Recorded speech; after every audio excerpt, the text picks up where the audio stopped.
Hello, we are into the final furlong, or the final stretch of the first day of Festival of Media LATAM 2015. I'm hoping you're ready. We have 4 amazing sessions to take us home to the end of the day. We've had some fantastic presentations up here so far, and one thing that all of them have had in common, whether it's been the presentations, the conversations, or the questions that you have all asked, is the thing about measurements. What are we doing with measurement? How does measurement work?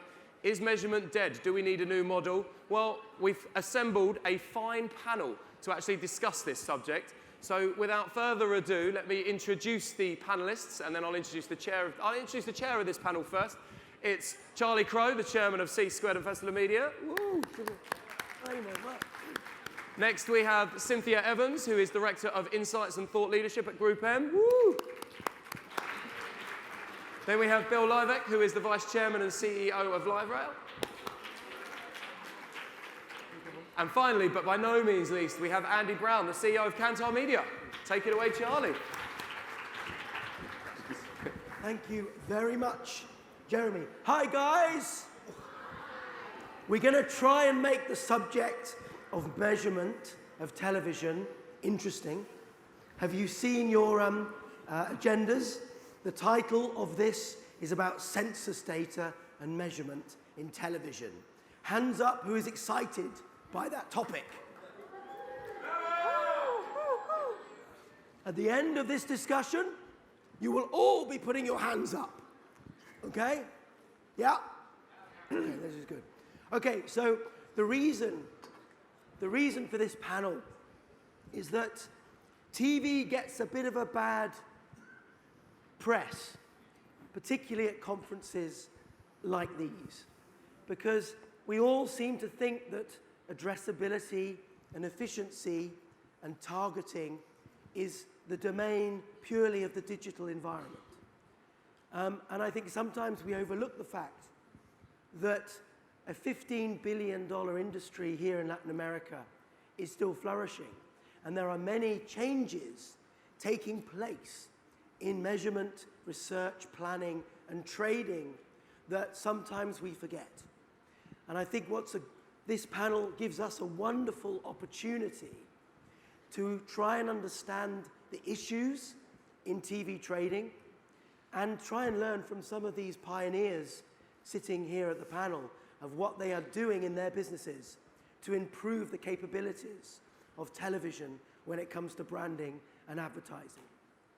And as we sit here now and thinking now about television, we know that in pay TV, 56% of homes across this region have access to it, which is about 32% of total homes in the continent. And we're talking principally about pay TV, but we're also thinking about open TV. And we're thinking about, does it deserve to get the bad press that it's getting? Are we seeing a decline in viewership? Are we seeing a decline in spend? Or actually, are there some interesting opportunities on the horizon? With over-the-top and linear, social, and all of these other fragmented and time-shifted issues in this medium, just what is going on? Over $200 billion are spent on TV around the world. Will it be $250 billion next year? Let's find out by talking to some of the leading research practitioners in this marketplace. And I'd like to introduce at my far right, Andy Brown, the CEO of Kantar. And first of all, I'd like Andy to tell us here in conference a little bit about some of the issues and some of the work that he is doing when it comes to TV and TV addressability. Okay. Andy. Thanks very much, Charlie. Technically, I'm not the CEO of Kantar. My boss would be very interested to know that, because he is the CEO of Kantar. I run Kantar Media, which is one of the divisions in Kantar, alongside our sister companies such as Milner Brown and TNS, Kantar World Panel, etc. My role as the CEO is to try and build a measurement service that works across paid, owned, and earned media. We're not there yet. We've got a lot of work to do. We have most of the raw materials. Many people have heard me say this before, but my belief is that almost anything is measurable. In most cases, the technology is there. The research know-how is there. but typically it's held back by market conditions, the need for change, and that we have to move at the speed that our clients, or the large majority of our clients, would like us to go to. So to say what have we been doing, if I think about Latin America, over even the last 12 months, there's been a hell of a lot of innovation, whether that's talking about simply increasing the panels. We've increased the panel size by, 30% in Brazil. We're also now working on a national measurement in Brazil, thinking around how do we create complementary data to demographics to look at other ways of targeting on TV. We've done a fusion with World Panel, the grocery purchase panel in Brazil, and we're looking at that in other markets in Latin America. We've even put the people meters inside the homes that complete the grocery consumption. So we're able to have single source data, that household was exposed, and then purchased the product. And then finally, Charlie talked about social TV. We have a partnership with Twitter, actually in 60 countries around the world. And we've just started the rollout of the Twitter rating through our division Ibope in Latin America. Okay, thank you. I'm just going to go straight to Bill. Explain a little bit about what RenTrack is doing here in Latin America, and then I'll turn to you, Cynthia. Okay. RenTrack's a company that measures movies around the world, so you probably know more about us than you think. Whenever you see a box office number, it's RenTrack. In the United States, what we're doing to measure television is we approach it from a census currency standpoint. Basically, we look at the world where there's every set-top box is reporting back to RenTrack on video on demand. In the States, it's about 120 million television sets. And then some portion of them, about 40 million television sets, talk back to us for linear television and DVR usage. So we get a complete view of what's going on in the house when it comes to television viewing over the course of 28 days. Okay, and are you, excuse me, the voice is going. Are you bringing that system to Latin America? Yeah, we plan on doing it through a series of partnerships. And we believe that what we've prototyped here, with the idea of being very different from what Andy described, taking other databases and merging it on top of it. So we're known for helping politicians get elected here. We helped Obama get reelected for their television advertising to be far more efficient. And now we're working with both parties, Democrats and Republicans, in the primaries where their demographic is not restricted to an age. It's how they vote. And each politician has about an 8% pie that they're trying to persuade to switch. And in the auto category, merging auto registration information with set-top box. These technologies are absolutely exportable into Latin America as the operators have the ability increasingly to pull back data. Okay. That's the promise. But what is the situation now for an agency trying to understand the amount of data and all the planning that has to go on TV?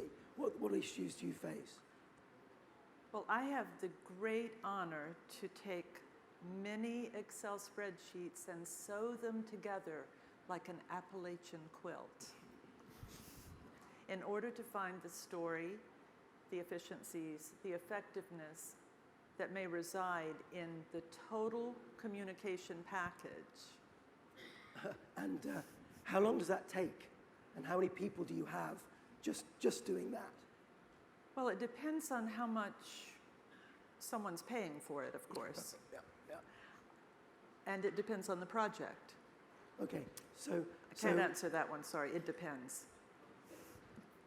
Well, Lottie's talked about programmatic and the simplicity of trading online.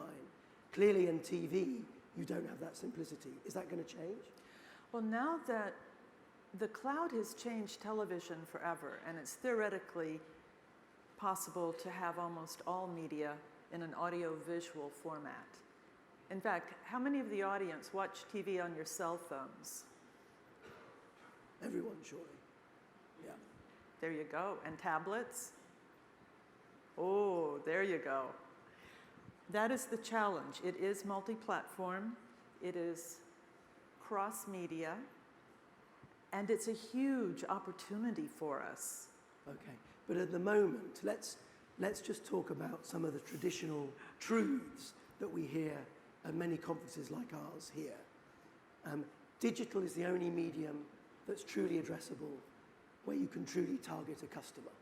TV, no chance, can't do it. What do you say to that? False, dead false. Television is as targetable as digital in direct marketing, but it has one feature that nothing else has. It's scale. Because of its scale and wide reach, it builds brand. And those same capabilities that you have in digital apply in television.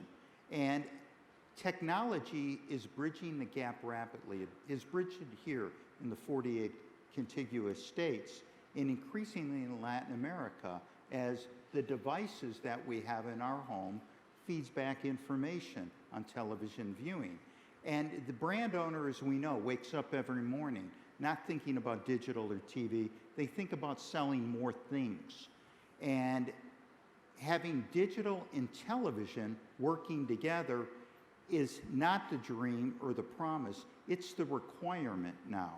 And companies like ours and Andy's are obsessed with sorting that through. But you may get all that data from set-top boxes, comes back, but surely that process takes huge amounts of time, and we're talking about a real-time world, real-time targeting. You guys can't do that. Well, I mean, let's just think about that for a minute. I think I'm right in saying that in Latin America, we have the only real-time ratings service in the world. Most other markets in the world do not have real-time television ratings from people meters.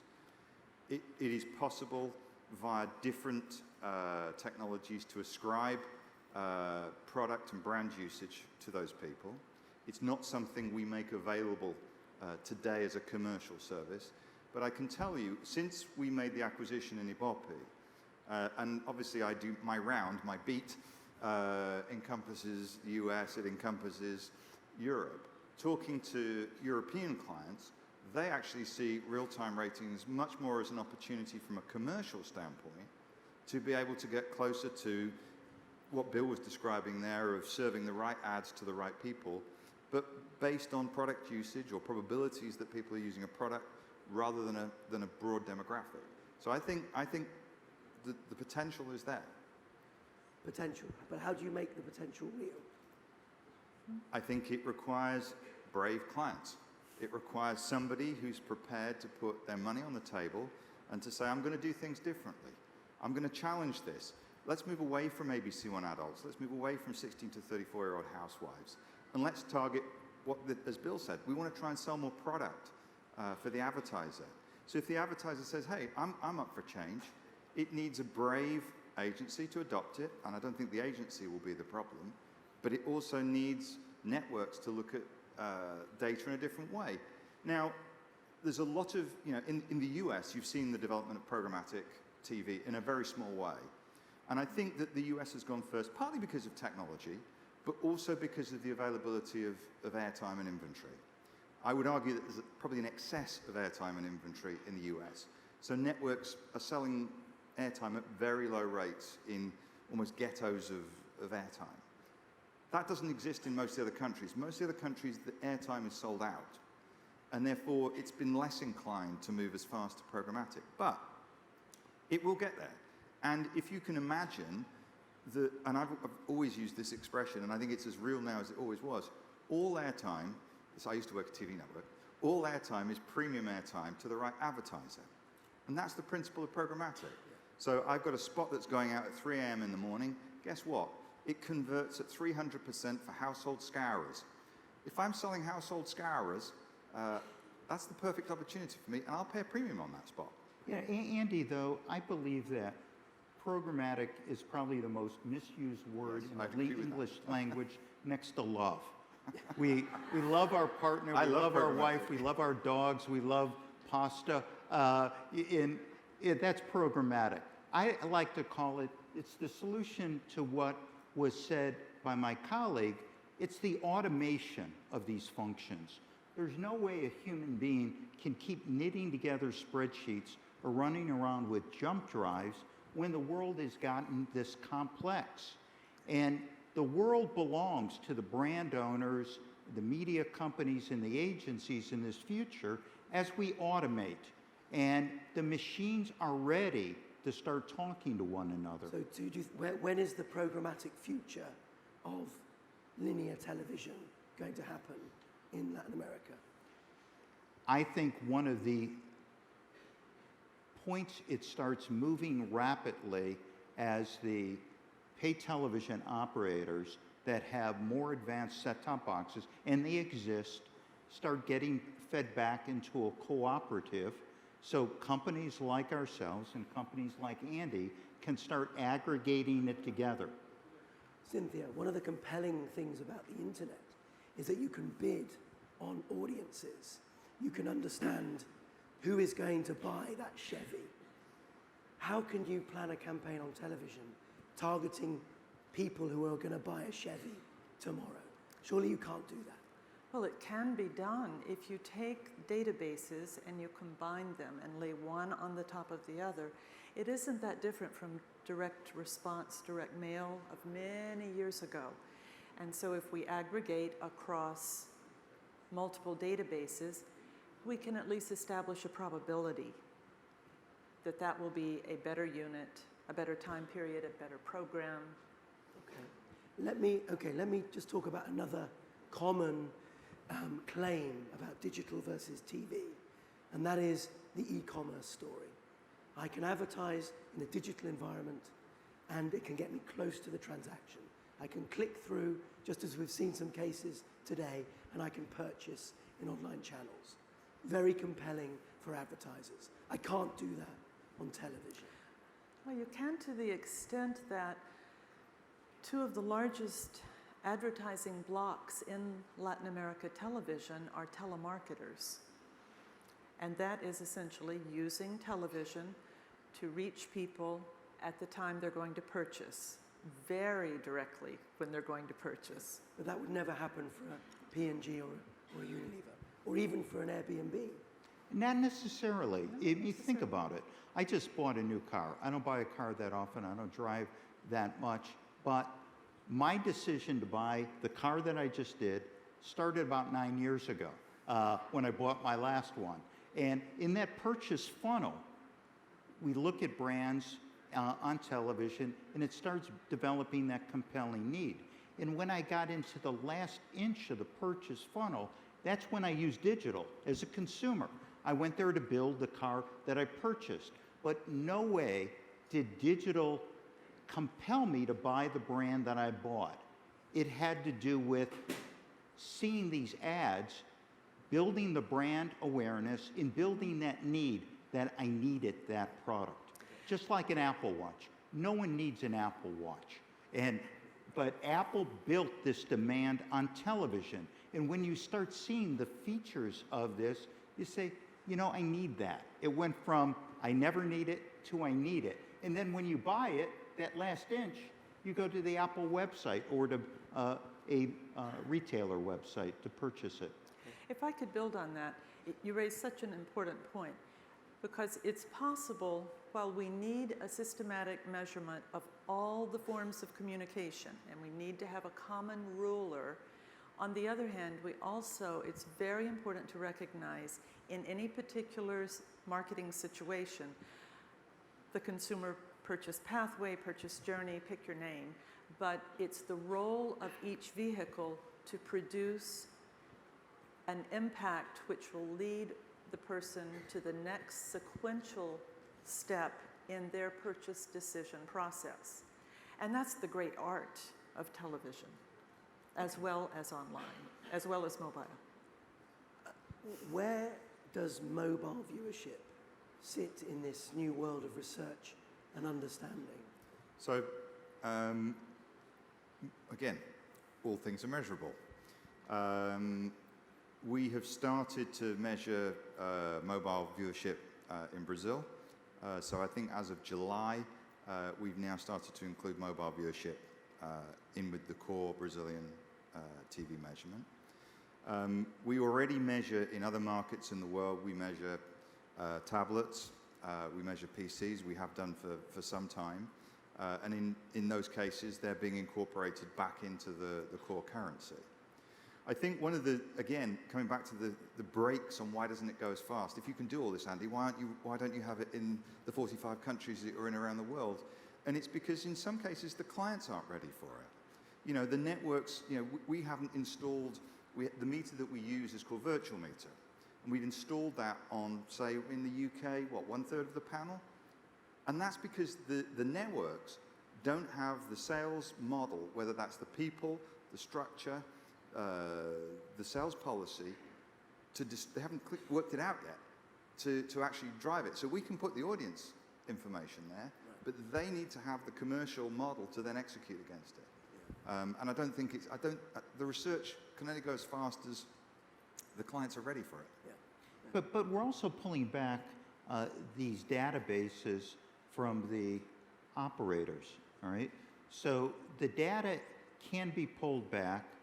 The viewing is minuscule still here in the States.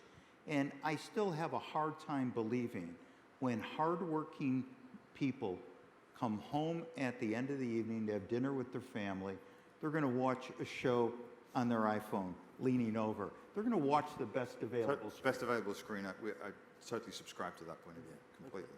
And where do you stand? Do you get enough mobile data for your clients? Right now, the mobile data is very constrained in Latin America. I would die for a radio number, frankly. Okay, we're working on that one, Cynthia. Good, thank you. The one thing that counts for TV has always been that it has a common currency, and you've worked very hard to achieve a common currency, and we're still waiting for currency and digital to correspond. But what your currency tells us is viewership is actually declining. Now, we had this conversation earlier, and there was some dispute on the panel as to whether viewership in Latin America is going up or going down. What does it actually tell us? Well, I can't respond on Latin America because we're not measuring it, but where we're over-measured, if that's possible, in the States, when people see these headline numbers with live in 3 days in the States, you say, my God, I never want to be involved with a media company because no one's watching the great shows from the great networks that are out there, all hundreds of them. But point of fact, when you move the time continuum to a month, 28 days, the same number of people are watching the same minutes. It's just being divided on the programmers that are selling ads. This is an ad-supported analysis. So live viewing is absolutely down. Delayed viewing on a DVR and a video-on-demand server is dramatically up, more than compensating for Cynthia, it. is that a trend that we're also seeing here in the Latin American region? Yes, it's just a different use of the box that's sitting in your living room or your bedroom. And generally speaking, it's a shift among the alternatives, and it becomes more of a appointment viewing situation. And we may have to revisit appointment viewing one of these days very soon, because people will pick the time and the place and the device on which they want to consume the media. Okay. And so generally, it's about flat. And does a BOPE data show the same kind of trend? Yeah, I mean, to the same point, as Bill said, the audience is fragmenting. The audience will use the best screen as we extend the measurement. So as we extend the measurement into mobile, as we extend it into the next stage is to measure players, online players and catch-up viewing. As you start to incorporate that back into the measurement, you will see that the number of hours viewed is the same. Okay. It's just being viewed it's just distributed in a different way. Okay. Surely that casts a number of very big questions on the whole model, the research, the business model of television. What would you say to that? Absolutely. So what's the response? What do you do? We just need to step up to the plate and begin to learn. The learning curve is going to be a little steep, and it's going to take a lot of hard work, but it's possible. But we do have to recognize that perhaps the legacy manner in which we purchased media is not going to be very effective. Okay. Well, you know, Martin Searle talked about earlier, and I'm a believer in what he said. We have a global low level of GDP. Every new industry that's being developed around the world is not contributing jobs, it's taking jobs out. With low energy prices, the only hot sector around the world in Latin America was in the petro area, and that's ramped back because energy costs have come down. So you look at it and you say, we have a low level of GDP growth, but that's actually great for innovation on what we're doing. That means the brand owners are going to require the ad agencies to be more productive.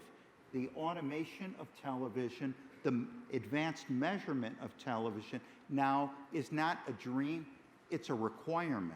And the companies that step up in Latin America are going to be the ones that will be rewarded. Do you fear that Latin American TV will, excuse me, will continue to lose share if they don't respond quickly to the research challenge? Yes, I think it's essential that, and I think clients are responding. I think it's essential that they start to adopt and support methodologies that extend the measurement footprint. I think it's inevitable at a certain point that we will bring in digital, because my belief is that if the digital clients want to take brand dollars from big name, household name advertisers, they need to put the audience in the same context as where they spend the bulk of their dollars today, which is in television. Yeah. What can you say to advertisers who say, you know, how do I determine the value of an impact on TV versus the value of an impact in a digital environment, whatever that may be? What can you tell us about that? Every medium, every form of communication, you can count an impression. It's just an eyeball, an opportunity to see. So if we start with something simple, keep it simple, and begin to think of impressions across all forms of communication, then we can expand into the more discrete and tactical measures that are appropriate for each specific medium. Andy, do you foresee a future where there's a common currency across all media types that is accepted, global, and tradable? No, in a word, because I think that you're going to see a multiplicity of currencies. I think that you'll see perhaps a common core data set. If you follow it out 5-10 years, I want to be able as an advertiser to include my first party data, blend it with whatever that platform is, whatever that measurement platform is, to have what works for me, my own view on that data. Now, how can that be an equal trading situation? If I'm Unilever and I've merged my database with this fantastic set-top box plus people meter plus online measurement system, I'm going to go and plan and buy against that. It's quite hard from the sell side to address that because it's a one-sided currency. Now, the bit in the middle is common, but once you start blending in first-party data, it becomes really quite difficult. So I see a multiplicity of data sets in the market, and I think it's quite a healthy thing in some ways. Do you think that at some point we'll be able to talk about, instead of just data, what it really is, how we really use it, information, knowledge? Because that's the great art, is taking, we have plenty of data, but what takes the time and what is difficult in the agency business model is converting it into information. I couldn't agree more. I mean, I'm a big fan of big data. You know, Bill's got a great example of big data applied into media, and it's good stuff. But there's a huge amount of work that Bill's team does at Rentrack, and by the way, we do it in another 12 countries around the world, of taking that raw data and really forming it into information that's relevant There's to the still market. numbers to me, though. Yeah. When it comes to presenting a case in an advertising campaign situation, there's still an opportunity to build on that so that you have information, knowledge, insight, ideas. Agreed. I get the sense from this discussion that there's a revolution about to happen in Latin American TV in terms of the targeting capabilities and the way it's traded to almost a programmatic-like scenario. Do you agree with that? And if so, how long is that going to take? I think that The answer is yes. The second question is very difficult to answer. Give me a rough 5 years. 5 years? Yeah. Are we 5 years away? No, it's happening now, and that's sort of like a question: how long does a war take to win? Yeah. It takes as long as it takes, and so we clearly are entering a chaotic world because of digital having essentially no standards, and that is conflicting where television has a lot of standards, and in that chaos there will be order. Okay. Well, let's talk from chaos to order. Let's see if there are any questions from the floor to this panelist about this enormous amount of change that's happening in the TV world. Any hands up for our panelists? I'm sure you've got finer voices than me right now. We'd love to hear them. Yes? Could you say your name and where you're from, please? He's being shy. There we go. Hello, Juan Carlos Sanchez from Sony Pictures Television. My question to the panel is, given the current growth of connected TVs, smart TVs, all of this plethora of new devices that consumers in Brazil, Bogota, Lima, Buenos Aires, they're connecting themselves to the internet to watch video at a very fast pace. And this is open for the team. How long do you see, or how far are we from measuring and tracking ratings on all of these devices? To harmonize that, are we a year away from it, 2 years, 3 years? And how do you think this is going to change the current measurement? Okay. Thank you. Yeah, be careful what you say, because we'll invite you back next year. Oh yeah, I'll update you. Is that what I meant to say? I'll update you next year on where we've got to with that one. It's going to go, as I said before, these things, we have to move at the speed that the market's moving. And we try to create a consensus, whether we're working in a joint industry market that we work in Europe, or we work in a proprietary where we own the measurement service, for example, in Latin America. And we have to try and strike that balance to try and get consensus around the measurement. So it's a very difficult answer to give and say, well, in 1 year we can do it. Technically, it's possible. As I said at the start, everything is measurable. But it takes time. We have to go at a sensible speed. Sometimes we have to be brave, and we have to go out and do something ahead of the market and take a commercial risk. And we may well end up having to do that. And I would hope that the clients in the market would respect us for taking that risk and support us in doing it. But I can't categorically give you an answer on how long it will take to incorporate. Ask me later. When would you like to? In the coffee bar. Yesterday. Okay. These guys are going to better get cracking. Yes. So this multi-screen future, when are we going to have a harmonized rating across omni-screen? Harmonized this much time, and I don't know how much this much, but other devices reporting back very quickly, and then it will encourage Andy and companies like ours to put it together very quickly. Definitely. We call it hybrid measurement. We believe the future is hybrid. It's not all going to be based on people meters. It's going to take set-top box data and pull that back. It's going to bring in web data. It's going to bring in census data and blend it together. It's inevitable. Okay. Thank you very much. We have time for one more question, if there is one. Yes, gentleman there. We'll have to be quick. Thank you.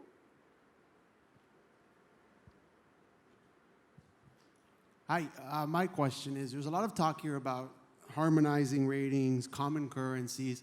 Is there an argument to be made that different mediums serve different purposes? It seems like we're trying to put everything in the same little boxes, but is there a discussion for maybe not everything goes in the same box? Do you come from an agency? No. Ah, okay. Discovery.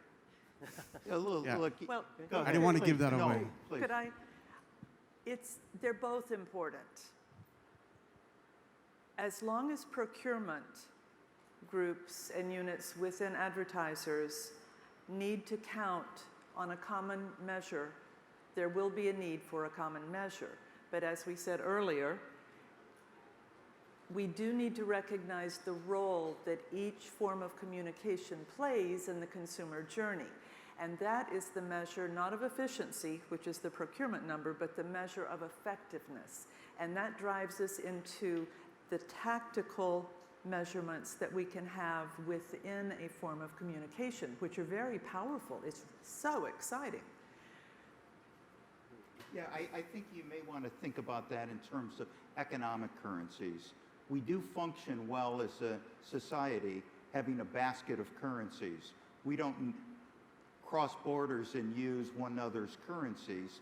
At the same time, there are reserve currencies. So I think we should think about that in television, that there will always be a reserve currency, and then there'll be other currencies in this basket. But it's not going to be as wide as it is now. It will be quite narrow. Okay. And we do need at least some system and protocol that is identifiable for all of the forms. And last word from Andy, what's the single most important thing that Kantar Media needs to do in research, in your opinion? What we need to do is to try to, well, you heard it. I think we need to unify the market. We need to try and unify clients behind creating a service that will try to measure media across paid, owned, and earned. That's the goal. That's what we want to try and get to. So that brings in digital, it brings in social, it brings in online, it brings in TV in all forms. Yeah, and don't forget print, don't forget radio and cinema. You know, that's what we want to try is to create something that's connected and, to Cynthia's point, comparable across. Taking account of the idiosyncrasies and the benefits and the unique features of each of the media when you put your plan together and the role that they play in the communication process. Okay, well, I hope that after listening to this discussion, and hopefully having heard me a little bit, voices coming back, because the bar's open, I hope you all agree it's a little bit more exciting in the world of TV and measurement than we may have thought at the start of this panel. Hands up who agrees. Yes, we've done the job. Ladies and gentlemen, huge round of applause for our panelists. Thank you. Thank you very much. Appreciate that. Thank you very much. And we have another amazing panel to follow.